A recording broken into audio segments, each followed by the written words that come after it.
ये सवाल हमेशा ही लोगों के मन में उठता है कि केदारनाथ मंदिर को आखिर किसने और किस उद्देश्य से बनाया। सबसे बड़ी पहेली यह है कि इस पवित्र मंदिर का शिवलिंग अन्य शिवलिंगों से इतना भिन्न क्यों है। हजारों वर्ष पहले जब विज्ञान का कोई नामो निशान नहीं था, उस समय के लोग इस अद्भुत संरचना को बनाने के लिए इंटरलॉकिंग जैसी अत्याधुनिक तकनीक का ज्ञान कैसे रखते थे, और यह मंदिर 400 वर्षों तक बर्फ के नीचे दबा होने के बावजूद कैसे बिना किसी क्षति के सुरक्षित रहा। एक और रहस्यमयी पहलू यह है कि जब मंदिर के कपाट 6 महीनों के लिए बंद रहते हैं, तब भी अंदर जलने वाला दीपक कैसे लगातार जलता रहता है। ऐसा कौन सा अदृश्य स्रोत है जो इस दीपक को बुझने नहीं देता। और फिर 2013 की विनाशकारी बाढ़ के दौरान जब पूरा क्षेत्र तबाह हो गया था, तो मंदिर को बचाने के लिए पीछे से आई विशालकाय भीमशिला को वहां किसने रखा। क्या यह सब महज संयोग था या फिर यह किसी दिव्य शक्ति का असाधारण चमत्कार। इन सभी रहस्यमय घटनाओं के उत्तर अब तक विज्ञान के पास भी नहीं है। केदारनाथ धाम के इन अनसुलझे रहस्यों को जानने के लिए हमारे साथ बने रहिए। हम आपको इस प्राचीन धाम के उन अनसुने रहस्यों से रूबरू कराएंगे जिनका जवाब आज भी पूरी तरह से अज्ञात है। भारत के उत्तराखंड में स्थित केदारनाथ धाम केवल एक मंदिर भर नहीं है, जो हिमालय की बर्फीली ऊंचाइयों पर सदियों से अनगिनत भक्तों को अपनी ओर आकर्षित करता आया है। 12 ज्योतिर्लिंगों में से एक यह पवित्र स्थल हर पत्थर के साथ अनकही कहानियों को संजोए हुए है। ये कहानियां न केवल आस्था और श्रद्धा से जुड़ी हैं, बल्कि विज्ञान और चमत्कारों की रहस्यमयी कड़ियों को भी उजागर करती हैं। 16 जून 2013 की वह भयानक रात जब प्रकृति ने अपना प्रचंड तांडव दिखाया, तब केदारनाथ घाटी विनाश की चपेट में आ गई। चारों ओर बर्बादी का ऐसा मंजर था जिसे देख हर किसी का दिल दहल उठा। लेकिन इस तबाही के बीच कुछ ऐसा घटा जिसने मानवता की आस्था को और गहराई से मजबूत कर दिया। विनाश के इस भयंकर रूप के बीच एक दिव्य चमत्कार हुआ जिसने पूरी दुनिया का ध्यान अपनी ओर खींच लिया। आइए हम आपको उस भयावह रात की घटनाओं और इस मंदिर से जुड़े चमत्कारों के बारे में विस्तार से बताते हैं कि कुछ रहस्य ऐसे हैं जो विज्ञान की सीमाओं से भी परे हैं। जिस रात केदारनाथ मंदिर को बचाने वाला चमत्कार हुआ, उस रात प्रकृति ने अपने प्रचंड रूप का प्रदर्शन किया। मंदाकिनी नदी का उफान, भारी बारिश और चौराबारी ग्लेशियर के पिघलने से हालात बेहद खतरनाक हो गए। पानी, पत्थर और मलबे की एक विकराल लहर ने पूरे शहर को अपनी चपेट में ले लिया। जहां पहले पहाड़ों की शांति और सुंदरता थी, वहां अब विनाश और तबाही का नजारा था। होटल, घर, दुकानें, सब कुछ इस भयंकर आपदा में बह गया। करीब 6000 लोगों ने अपनी जान गंवा दी और लाखों लोग बेघर हो गए। चारों ओर सिर्फ चीख पुकार और बर्बादी का मंजर था। लेकिन इस आपदा का सबसे भयावह पहलू यह था कि इसका अगला निशाना केदारनाथ मंदिर था। पानी और मलबा तेजी से भगवान शिव के पवित्र धाम की ओर बढ़ रहा था। ऐसा लग रहा था मानो यह प्रलय इस प्राचीन मंदिर को नष्ट करने के लिए आई हो। इसी भयावहता के बीच एक ऐसी घटना घटी जिसने सबको हैरान कर दिया और भक्तों की आस्था को एक नया आधार दिया। जैसे ही बाढ़ का उफान केदारनाथ मंदिर की ओर बढ़ा, ऐसा प्रतीत हो रहा था मानो यह प्राचीन धाम इस विनाशकारी प्रलय की चपेट में आ जाएगा। एक विशाल शिला, जिसे अब भीमशिला के नाम से जाना जाता है, पानी के तेज बहाव के साथ बहती हुई मंदिर के पीछे आकर अचानक रुक गई। यह पत्थर लगभग 50 फीट की दूरी पर स्थिर हो गया और मंदिर को घेरने वाली बाढ़ को 2 हिस्सों में विभाजित कर दिया। उस क्षण ऐसा लगा मानो भगवान शिव ने स्वयं अपनी कृपा से इस पवित्र धाम को संरक्षित किया हो। बाढ़ का सारा पानी उस विशाल शिला से टकराकर मंदिर के दोनों ओर से बह गया और जहां आसपास के सभी ढांचे ध्वस्त हो गए, वहीं शिव का यह पवित्र धाम चमत्कारिक रूप से सुरक्षित खड़ा रहा। यह घटना भक्तों के लिए केवल एक प्राकृतिक संयोग नहीं, बल्कि शिव की दिव्य उपस्थिति और उनकी कृपा का जीता जागता प्रमाण बन गई। इस शिला को स्थानीय निवासियों ने भीमशिला नाम दिया। इसका नाम महाभारत के अद्वितीय योद्धा भीम के नाम पर रखा गया, क्योंकि यह शिला उनकी वीरता और शक्ति की प्रतीक मानी जाती है। पौराणिक कथाओं के अनुसार भीम को महाशक्ति का स्वामी कहा जाता है और उनके नाम से जुड़ी यह शिला अब केदारनाथ के दिव्य चमत्कार का प्रतीक बन चुकी है। वैज्ञानिक दृष्टिकोण से यह शिला पहाड़ से खिसक कर नीचे आई थी। इस शिला की विशालता का अंदाजा इसी बात से लगाया जा सकता है कि यह लगभग 20 से 25 फीट लंबी और 10 से 15 फीट चौड़ी है और इसका वजन करीब 1000 मीट्रिक टन का आंका गया है। अगर यह शिला मंदिर से टकराती तो निश्चित रूप से मंदिर पूरी तरह नष्ट हो जाता। लेकिन चमत्कार यह था कि यह शिला न केवल मंदिर को बचाने के लिए सही जगह पर आकर रुकी, बल्कि उसने वहां शरण लिए करीब 300 लोगों की जान भी बचा ली। क्या यह केवल संयोग था या शिव की कृपा का जीवंत प्रमाण? यह सवाल हर किसी के मन में उठता है। भीमशिला का यह रहस्य न केवल आस्था का विषय है, बल्कि विज्ञान के लिए भी एक पहेली बन गया है। इस चमत्कार की और कहानियों को जानने के लिए हमारे साथ जुड़े रहिए। हम सबके मन में यह सवाल जरूर उठता है कि 2013 की विनाशकारी जल प्रलय के बावजूद केदारनाथ मंदिर आज भी अपनी पूरी मजबूती और भव्यता के साथ कैसे खड़ा है। इस प्रश्न का उत्तर छुपा है प्राचीन भारतीय कारीगरों की अद्भुत इंटरलॉकिंग तकनीक में, जो विज्ञान और कला का एक असाधारण संगम थी। यह तकनीक इतनी अद्वितीय थी कि इसमें मंदिर के विशाल पत्थरों को बिना किसी गाड़े या सीमेंट के इस तरह तराशा और जोड़ा गया कि वे आपस में पूरी तरह फिट हो गए। हजारों साल पहले, जब आधुनिक विज्ञान और उपकरणों का कोई नामो निशान नहीं था, तब भारतीय कारीगरों ने इस तकनीक का उपयोग करते हुए केदारनाथ जैसे दिव्य धाम का निर्माण किया। इन पत्थरों को इतने सटीक तरीके से काटा और तराशा गया कि वे आपस में एकदम सटीक रूप से लॉक हो जाते थे। यही नहीं, इस तकनीक ने मंदिर को समय समय पर आने वाली प्राकृतिक आपदाओं जैसे कि भूकंप, भारी हिमपात और बाढ़ से बचाए रखा। 2013 की जल प्रलय, जिसने पूरे क्षेत्र को तबाह कर दिया, उसके बावजूद यह मंदिर किसी चमत्कार की तरह सुरक्षित खड़ा रहा।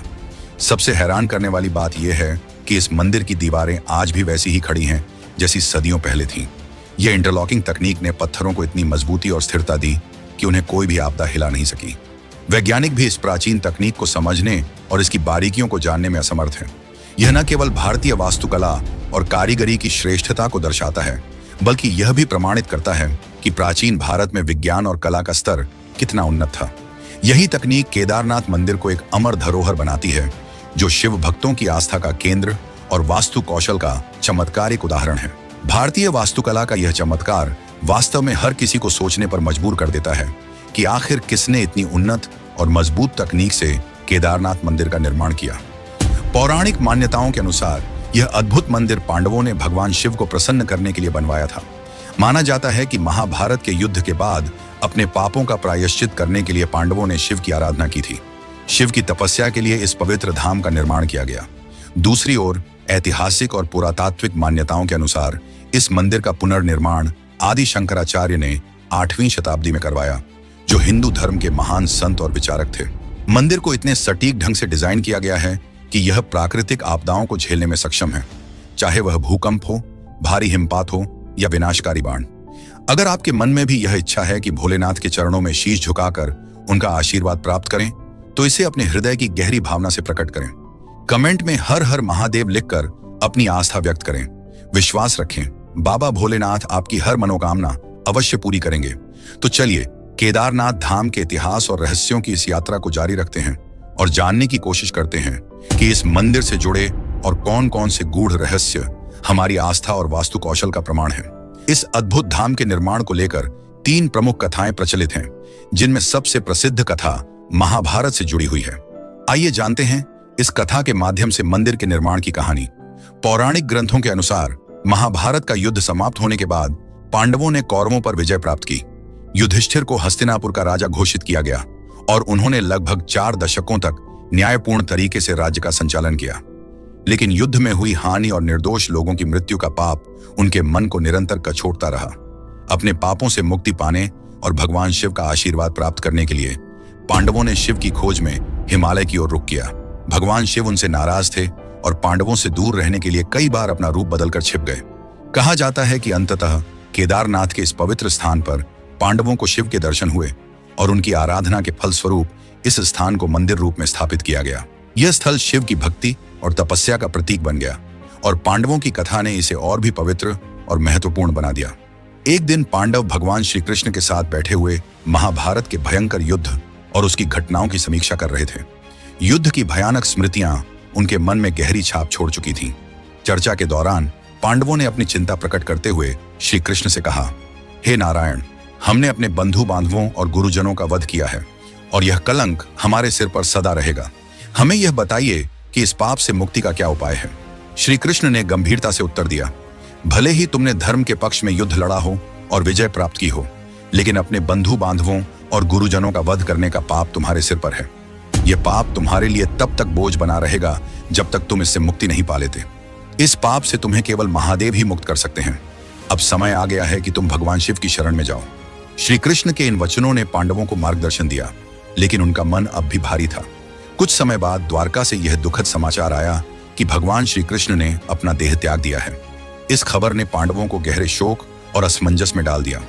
उनके सदा के मार्गदर्शक और सहायक अब इस दुनिया में नहीं रहे थे।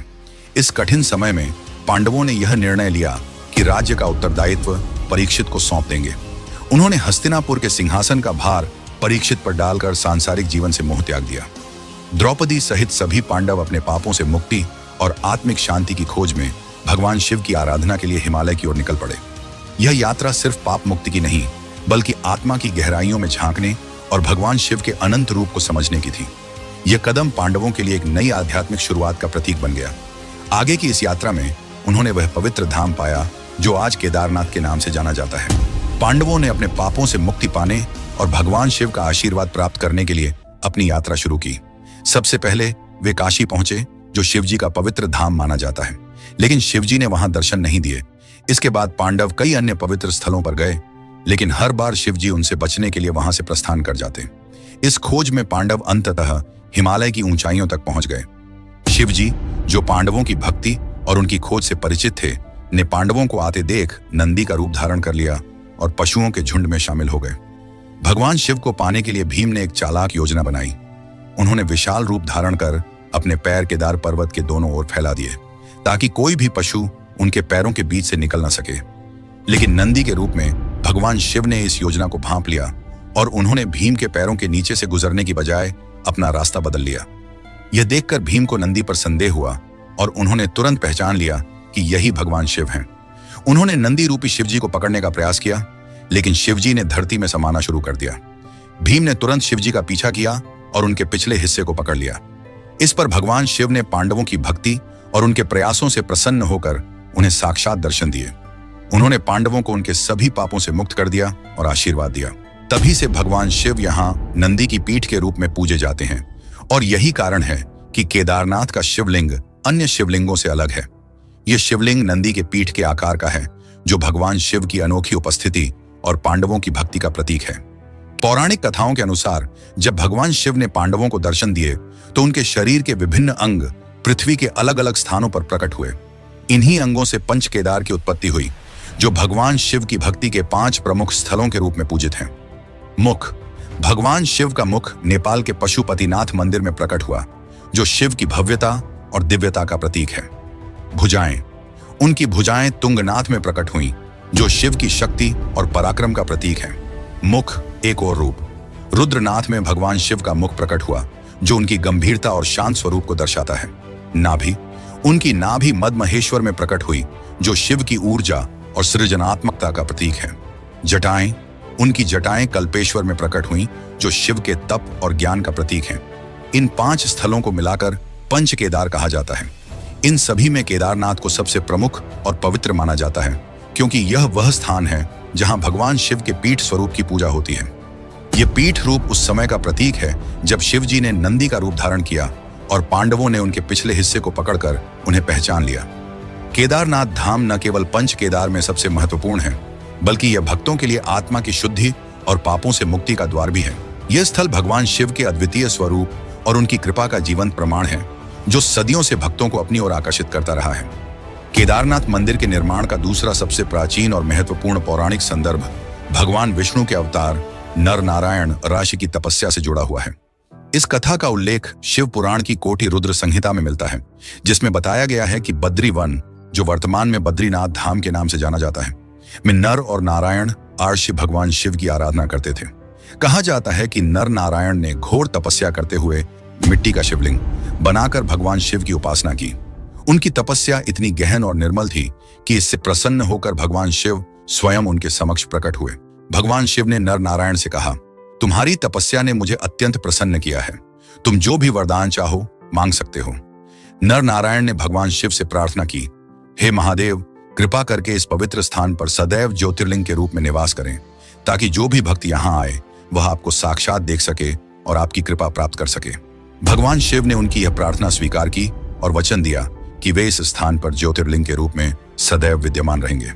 तभी से केदारनाथ धाम में भगवान शिव की पूजा ज्योतिर्लिंग के रूप में की जाती है। इस कथा के अनुसार केदारनाथ का ज्योतिर्लिंग भगवान शिव का एक अत्यंत महत्वपूर्ण और दिव्य स्वरूप है, जो नर नारायण राशि की तपस्या के फलस्वरूप स्थापित हुआ। यह पवित्र स्थल भगवान शिव और विष्णु की अद्वितीय एकता का प्रतीक भी है। जहां भगवान शिव केदारनाथ में ज्योतिर्लिंग के रूप में विराजमान हैं, वहीं भगवान विष्णु बद्रीनाथ धाम में निवास करते हैं। यह सामंजस्य और एकता शिव और विष्णु के भक्तों के लिए एक अद्भुत संदेश है कि भक्ति, तपस्या और समर्पण से कुछ भी संभव है। केदारनाथ धाम इस दिव्य कथा और श्रद्धा के कारण केवल एक धार्मिक स्थल नहीं, बल्कि आस्था, शक्ति और आत्मिक शांति का केंद्र बन गया है। ऐसा कहा जाता है कि 8वीं शताब्दी में महान संत और हिंदू धर्म के पुनर्जागरण के अग्रदूत आदि शंकराचार्य ने केदारनाथ मंदिर का पुनर्निर्माण करवाया। उन्होंने न केवल इस पवित्र धाम को एक प्रमुख तीर्थ स्थल के रूप में स्थापित किया, बल्कि हिंदू धर्म को पुनर्जीवित करने और इसे एक संगठित रूप देने में भी महत्वपूर्ण भूमिका निभाई। आदि शंकराचार्य ने केदारनाथ में ज्योतिर्लिंग की स्थापना की और इसे शिव भक्तों के लिए एक विशेष आस्था केंद्र बना दिया। उनकी दूरदर्शिता और भक्ति ने इस मंदिर को न केवल एक धार्मिक स्थल बल्कि भारतीय संस्कृति और धर्म का एक प्रतीक बना दिया। केदारनाथ धाम को आदि शंकराचार्य की तपस्या और प्रयासों के कारण 4 धामों में एक महत्वपूर्ण स्थान प्राप्त हुआ। माना जाता है कि आदि शंकराचार्य ने अपने जीवन के अंतिम दिन यहीं बिताए थे। अपनी महान शिक्षाओं और धार्मिक सुधारों को पूरा करने के बाद उन्होंने मोक्ष प्राप्त किया। उनकी समाधि आज भी केदारनाथ मंदिर के ठीक पीछे स्थित है, जो भक्तों के लिए आस्था और प्रेरणा का एक प्रमुख केंद्र है। इस समाधि स्थल पर श्रद्धालु न केवल उनकी पूजा करते हैं, बल्कि उन्हें स्मरण करते हुए उनके योगदान को नमन भी करते हैं। यह स्थल उन लोगों के लिए एक संदेश है कि भक्ति और ज्ञान के माध्यम से जीवन को ऊंचाइयों पर ले जाया जा सकता है। आदि शंकराचार्य का केदारनाथ धाम से यह गहरा जुड़ाव इस मंदिर को एक ऐसा पवित्र स्थल बनाता है जो केवल शिव की महिमा का ही नहीं, बल्कि संत शंकराचार्य की शिक्षाओं और उनके अद्वितीय योगदान का भी प्रतीक है। हाल के इतिहासकारों, विशेष रूप से शिव प्रसाद डबराल का मानना है कि केदारनाथ क्षेत्र में शैव संप्रदाय के अनुयायी आदि शंकराचार्य और उनके छात्रों के आगमन से काफी पहले से सक्रिय थे। यह तथ्य इस बात की ओर इशारा करता है कि केदारनाथ मंदिर की प्राचीनता का सटीक निर्धारण करना आज भी चुनौतीपूर्ण है, खास तौर पर जब पाली या ब्राह्मी जैसी प्राचीन भाषाओं में लिखी गई शिलालेखों की लिपियां अभी तक पूरी तरह पढ़ी नहीं जा सकी हैं। मध्य प्रदेश के ग्वालियर में मिले एक शिलालेख से यह संकेत मिलता है कि मालवा के राजा भोज, जिन्होंने 1010 से 1055 ईस्वी के बीच शासन किया था, ने केदारनाथ मंदिर के निर्माण में महत्वपूर्ण भूमिका निभाई थी। इस दावे को और भी बल मिलता है एपिग्राफिया इंडिका खंड 1 जैसे ग्रंथों से, जो राजा भोज के शासन काल में मंदिर निर्माण के प्रमाण प्रस्तुत करते हैं। शिलालेखों के अनुसार राजा भोज ने मंदिर के निर्माण के लिए योगदान दिया, जिससे यह स्पष्ट होता है कि केदारनाथ मंदिर का कुछ हिस्सा उनके शासन काल में पुनर्निर्मित या स्थापित किया गया था। साल 1828 के एक विवरण के अनुसार मंदिर का एक बड़ा हिस्सा पत्थरों से निर्मित था। मंदिर की गर्भगृह की छत पर सोने का मलम्मा चढ़ा हुआ एक टॉवर था, जो उस समय की उत्कृष्ट वास्तुकला और शिल्पकला का प्रतीक था। मंदिर के सामने तीर्थ यात्रियों के ठहरने के लिए पंडों के पक्के मकान बनाए गए थे, जबकि दक्षिणी ओर पुजारियों और पुरोहितों के लिए भवन थे।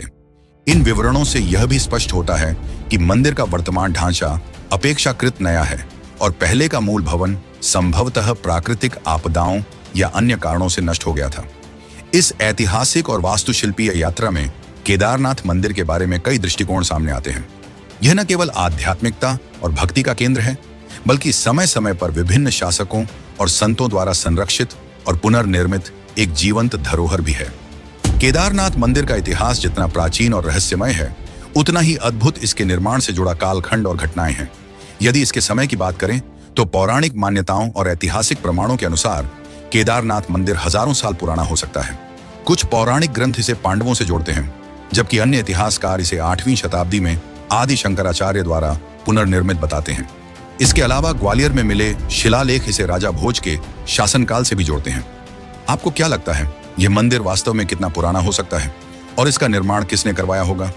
अपनी राय और तर्क कमेंट में जरूर साझा करें, ताकि आपके विचार भी इस चर्चा का हिस्सा बन सकें। अब बात करते हैं केदारनाथ मंदिर के इतिहास के उस अध्याय की, जो इसे और भी रहस्यमय और चमत्कारी बनाता है। यह कहा जाता है कि 13वीं से 17वीं शताब्दी के बीच, जिसे छोटा हिमयुग कहा जाता है, केदारनाथ मंदिर लगभग 400 वर्षों तक बर्फ की मोटी परत के नीचे दबा रहा। हिमालय में इस दौरान ग्लेशियरों का विस्तार इतना अधिक हो गया था कि केदारनाथ धाम जैसे विशाल क्षेत्र भी बर्फ में समा गए। सबसे हैरान करने वाली बात यह है कि इतने लंबे समय तक बर्फ के नीचे दबे रहने के बावजूद मंदिर की संरचना को कोई गंभीर क्षति नहीं हुई। यह अपने आप में एक ऐसा चमत्कार है जिसे आज तक विज्ञान पूरी तरह से समझ नहीं पाया है। देहरादून स्थित Wadia institute of Himalayan geology के वैज्ञानिकों ने इस विषय पर अध्ययन किया और पाया कि मंदिर की संरचना में उपयोग की गई इंटरलॉकिंग तकनीक और उसके पत्थरों की गुणवत्ता ने इसे बर्फ के दबाव और कठोर परिस्थितियों से बचाया। वैज्ञानिकों का मानना है कि यह संरचना इतनी मजबूत थी कि यह प्राकृतिक आपदाओं को सहन कर सकी। लेकिन सवाल यह भी उठता है कि क्या यह केवल तकनीक का कमाल था या फिर इसमें भगवान शिव की दिव्य कृपा भी शामिल थी? आखिरकार बर्फ की परतें जिन ढांचों को पूरी तरह नष्ट कर सकती थीं, वे इस मंदिर को कोई नुकसान क्यों नहीं पहुंचा सकी? इस अनसुलझे रहस्य को समझने के लिए हमें इतिहास और विज्ञान दोनों की गहराई में जाना होगा। आपकी क्या राय है? क्या यह प्रकृति का विज्ञान था या भगवान शिव का चमत्कार? वैज्ञानिक विजय जोशी के नेतृत्व में की गई इस गहन जांच ने केदारनाथ मंदिर के बारे में कई रोचक तथ्य उजागर किए। इस अध्ययन में यह पाया गया कि मंदिर की दीवारों और पत्थरों पर आज भी बर्फ के दबाव और हिमनदीय गतिविधियों के स्पष्ट निशान मौजूद हैं। यह संकेत देता है कि मंदिर ने प्राकृतिक आपदाओं का सामना अद्भुत तरीके से किया है। लेकिन जो सबसे महत्वपूर्ण खोज हुई वह थी पत्थरों की ल्यूमिनस डेटिंग। इस तकनीक ने यह प्रमाणित किया कि मंदिर वास्तव में उस दौर में बर्फ की मोटी परतों के नीचे दबा रहा, जिसे छोटा हिमयुग कहा जाता है। सवाल यह है कि क्या यह केवल स्थापत्य कौशल का नतीजा था या फिर इसमें कोई रहस्यमय शक्ति भी शामिल थी? केदारनाथ मंदिर की संरचना की मजबूती वास्तव में अभूतपूर्व है। इसका निर्माण विशाल पत्थरों से किया गया है, जिन्हें इंटरलॉकिंग तकनीक से जोड़ा गया है। बिना सीमेंट या किसी गाड़े के इस्तेमाल के इन पत्थरों को इतनी कुशलता से जोड़ा गया कि वे आपस में मजबूती से जकड़ गए। इस तकनीक ने मंदिर को न केवल बर्फ के भारी दबाव से बचाया, बल्कि इसे आज तक सुरक्षित रखा। यह अद्वितीय तकनीक और संरचना इस बात का प्रमाण है कि प्राचीन भारतीय वास्तुकला कितनी उन्नत और प्रभावशाली थी। लेकिन यह भी सवाल उठता है कि इतने कठिन हालात में यह मंदिर कैसे सुरक्षित रह सका? क्या यह सिर्फ मानव कौशल का परिणाम था या भगवान शिव की दिव्य कृपा का प्रमाण? दोस्तों, अगर आपको यह जानकारी रोमांचक और ज्ञानवर्धक लगी हो तो हमारे चैनल को लाइक और सब्सक्राइब करना न भूलें।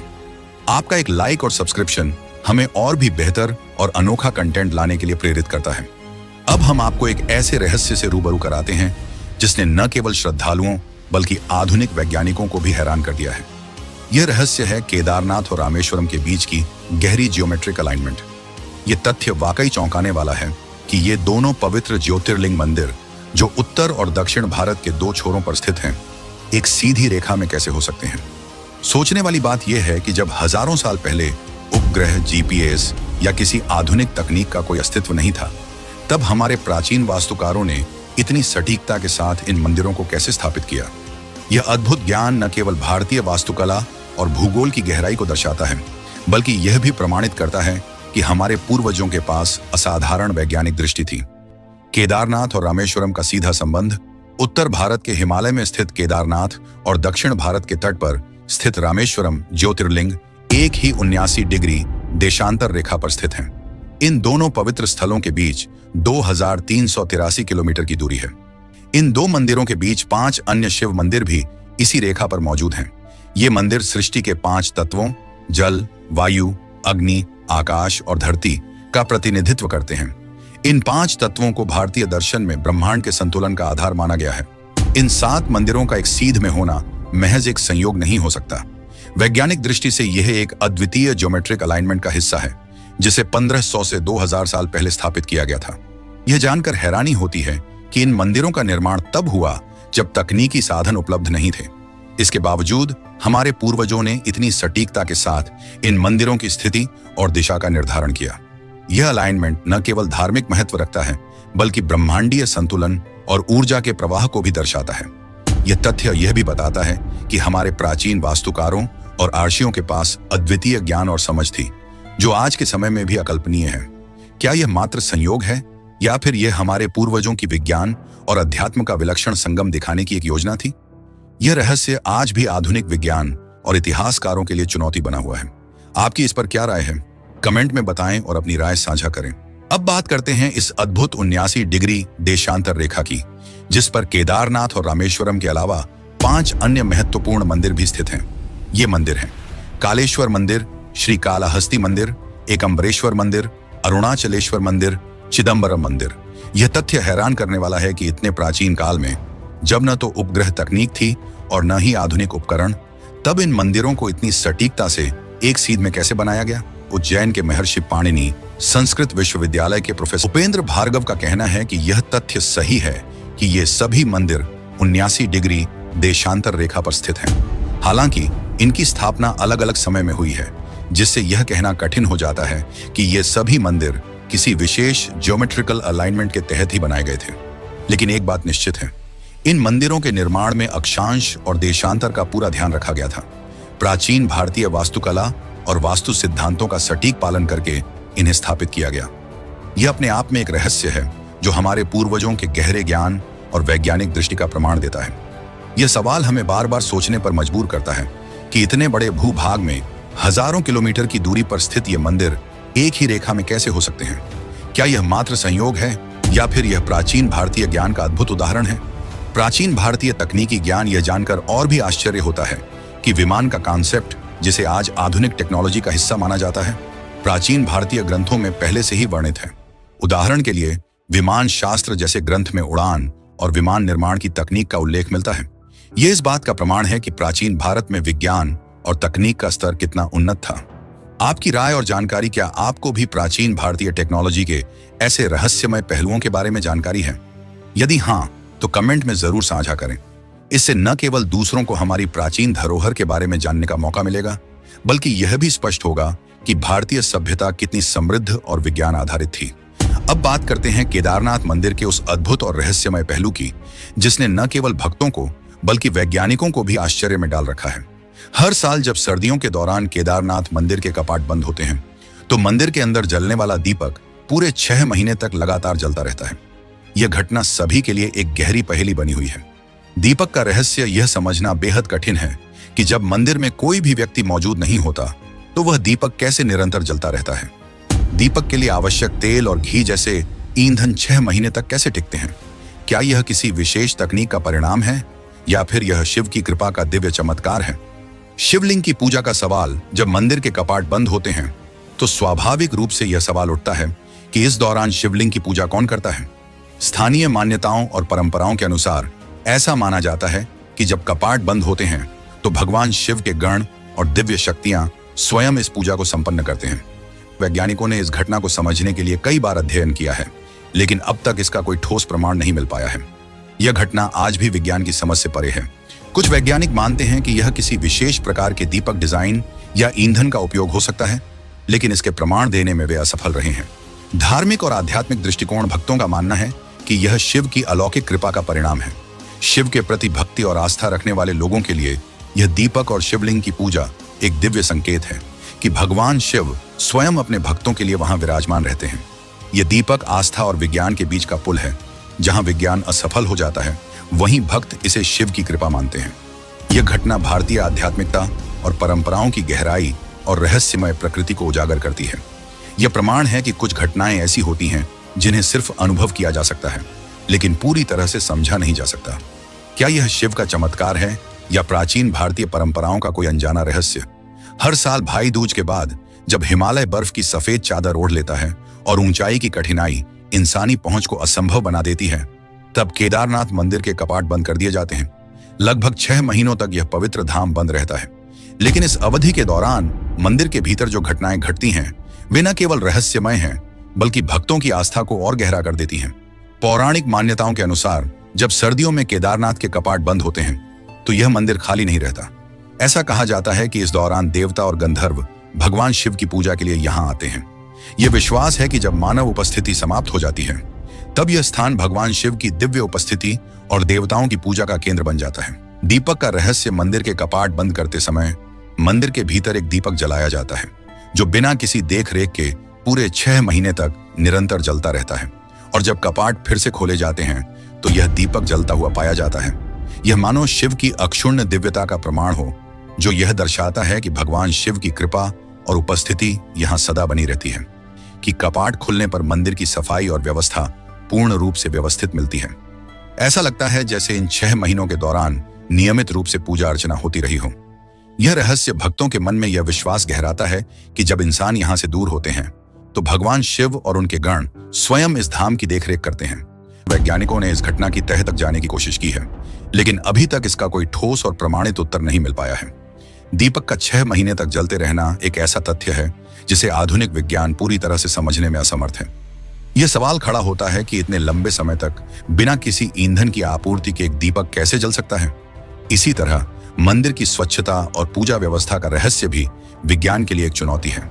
ऐसा क्या हो सकता है जो मंदिर के भीतर सब कुछ इतना व्यवस्थित और स्वच्छ रखता है, मानो कोई वहां नियमित रूप से उपस्थित हो। भक्तों के लिए यह घटना किसी चमत्कार से कम नहीं है। ये उनके विश्वास को और भी मजबूत करती है कि केदारनाथ धाम भगवान शिव का स्थायी निवास है। यह केवल एक धार्मिक स्थल नहीं, बल्कि एक ऐसा स्थान है जहां अलौकिक शक्तियों का वास है। क्या यह रहस्य केवल पौराणिक कथाओं और आस्था का हिस्सा है, या इसमें कोई वैज्ञानिक और आध्यात्मिक सच्चाई छिपी है? यह सवाल आज भी अनुत्तरित है, लेकिन एक बात निश्चित है, केदारनाथ धाम का यह रहस्य, चाहे चमत्कार हो या विज्ञान, श्रद्धालुओं की भक्ति और शिव की दिव्यता को सदियों से अमर बनाए हुए है। आपकी इस पर क्या राय है? क्या यह शिव की अलौकिक कृपा है या कोई अनदेखा विज्ञान? कमेंट में अपनी राय जरूर साझा करें। केदारनाथ मंदिर से जुड़ी परंपराएं और पूजा पद्धतियां अत्यंत प्राचीन और विशिष्ट हैं, जो इसे अन्य धार्मिक स्थलों से अलग बनाती हैं। सर्दियों में जब केदारनाथ मंदिर के कपाट बंद होते हैं, तब भगवान शिव की प्रतिमा और अन्य धार्मिक प्रतीक, जिन्हें दंडी कहा जाता है, को विशेष सम्मान और परंपराओं के साथ ऊखीमठ ले जाया जाता है। शीतकालीन धाम ऊखीमठ उत्तराखंड का एक पवित्र स्थल है, जिसे केदारनाथ का शीतकालीन धाम माना जाता है। यह वह स्थान है जहां मंदाकिनी और अलकनंदा नदियां मिलती हैं। सर्दियों के दौरान भगवान शिव की प्रतिमा को यहां सुरक्षित रखा जाता है और उनकी पूजा अर्चना नियमित रूप से जारी रहती है। कपाट बंद होने के समय भगवान शिव की प्रतिमा को मंत्रोच्चारण और विशेष अनुष्ठानों के साथ ऊखीमठ ले जाया जाता है। यह प्रक्रिया पूरी भक्ति और सम्मान के साथ संपन्न होती है। मंदिर के मुख्य पुजारी और पुरोहित, जो भगवान शिव के मुख्य अनुष्ठानों का संचालन करते हैं, भगवान की प्रतिमा के साथ ऊखीमठ जाते हैं। केदारनाथ मंदिर की पूजा व्यवस्था बेहद अनूठी और सदियों पुरानी परंपराओं से जुड़ी हुई है। इस मंदिर की पूजा का संचालन विशेष रूप से कर्नाटक के वीराशैव जंगम समुदाय के पुजारियों द्वारा किया जाता है, जिन्हें रावल कहा जाता है। रावल पुजारी यहाँ के मुख्य पुजारी होते हैं और भगवान शिव के सभी धार्मिक अनुष्ठानों का संचालन करते हैं। यह परंपरा पीढ़ी दर पीढ़ी चली आ रही है और रावल पुजारी हमेशा कर्नाटक के इस समुदाय से चुने जाते हैं। रावल पुजारी के परिवार के लोग ही इस भूमिका को निभाते हैं, जो इस परंपरा की निरंतरता और पवित्रता को बनाए रखता है। ऊखीमठ में भगवान शिव की पूजा उतनी ही भक्ति और नियमों के साथ की जाती है जितनी केदारनाथ में होती है। यह सुनिश्चित करता है कि भगवान शिव की आराधना निरंतर जारी रहे, भले ही केदारनाथ मंदिर सर्दियों में बंद हो। केदारनाथ और ऊखीमठ की यह परंपरा न केवल श्रद्धालुओं की आस्था को गहराई देती है, बल्कि यह भारतीय संस्कृति और धर्म के अनूठे पहलुओं को भी उजागर करती है। यह प्रक्रिया हमें यह सिखाती है कि भक्ति और परंपरा समय और स्थान की सीमाओं से परे होती है। आप मानते हैं कि इन परंपराओं और पूजा पद्धतियों के पीछे भगवान शिव की विशेष कृपा है, या यह हमारी प्राचीन संस्कृति और धर्म का एक अद्भुत उदाहरण है? खास बात यह है कि केदारनाथ मंदिर में संपन्न होने वाले सभी प्रमुख अनुष्ठान आज भी प्राचीन कन्नड़ भाषा में ही किए जाते हैं। यह परंपरा सदियों पुरानी है और इसे पूरी श्रद्धा और विधि विधान के साथ निभाया जाता है। यह कन्नड़ भाषा में अनुष्ठानों का होना इस बात का प्रतीक है कि दक्षिण भारत और उत्तर भारत के बीच धार्मिक और सांस्कृतिक जुड़ाव कितना गहरा और प्राचीन है। हिंदू धर्म ग्रंथों में वर्णित एक और रहस्य से यह पवित्र धाम और भी अधिक चमत्कारी और दिव्य बन जाता है। पौराणिक मान्यताओं के अनुसार एक दिन ऐसा आएगा जब केदारनाथ और बद्रीनाथ धाम लुप्त हो जाएंगे। कहा जाता है कि जब नर और नारायण पर्वत आपस में मिल जाएंगे, तब इन दोनों तीर्थ स्थलों का मार्ग पूरी तरह से बंद हो जाएगा। उस समय भक्त इन धामों के दर्शन नहीं कर पाएंगे। इस भविष्यवाणी के अनुसार इसके बाद बद्री और भविष्य केदार नामक नए तीर्थ स्थलों का उद्गम होगा। यह घटना आने वाले युगों में घटित होने की भविष्यवाणी है और इसे एक दिव्य संकेत माना जाता है, इस विश्वास के साथ कि भगवान शिव और विष्णु अपने भक्तों के लिए हमेशा सुलभ रहेंगे। यह हमें उनकी कृपा और दिव्यता का अनुभव कराता है। केदारनाथ के प्रमुख रहस्य और आस्था के प्रतीक भीमशिला का चमत्कार। 2013 की विनाशकारी बाढ़ के दौरान भीमशिला ने मंदिर को बचाकर एक अद्भुत चमत्कार प्रस्तुत किया। अलौकिक निर्माण। बिना किसी सीमेंट या गाड़े के इंटरलॉकिंग तकनीक से बने इस मंदिर की संरचना विज्ञान और अध्यात्म दोनों को आश्चर्यचकित करती है। छोटा हिमयुग के दौरान मंदिर का 400 साल तक बर्फ में सुरक्षित रहना एक और चमत्कारिक घटना है। मंदिर के भीतर जलने वाला दीपक, जो बिना किसी देख रेख के सर्दियों में भी जलता रहता है, भक्तों के लिए आस्था का प्रतीक है। कपाट बंद होने के दौरान देवताओं और गंधर्व द्वारा मंदिर में पूजा करने की मान्यता इस स्थान को दिव्य बनाती है। केदारनाथ धाम न केवल धार्मिक दृष्टि से बल्कि वैज्ञानिक रहस्यों और आध्यात्मिक चमत्कारों का भी अद्भुत संगम है। यह धाम हमें यह सिखाता है कि आस्था और विज्ञान एक दूसरे के विरोधी नहीं बल्कि सहायक हो सकते हैं। यह स्थान हमें हमारे प्राचीन ज्ञान और आध्यात्मिक धरोहर की गहराई से परिचित कराता है। अगर आपको यह डॉक्यूमेंट्री पसंद आई हो तो कमेंट में अपनी राय जरूर दें, और यदि आपने हमारे चैनल को सब्सक्राइब नहीं किया है तो अभी सब्सक्राइब करें ताकि आप ऐसी ही रोचक और रहस्यमय डॉक्यूमेंट्री से जुड़े रहें।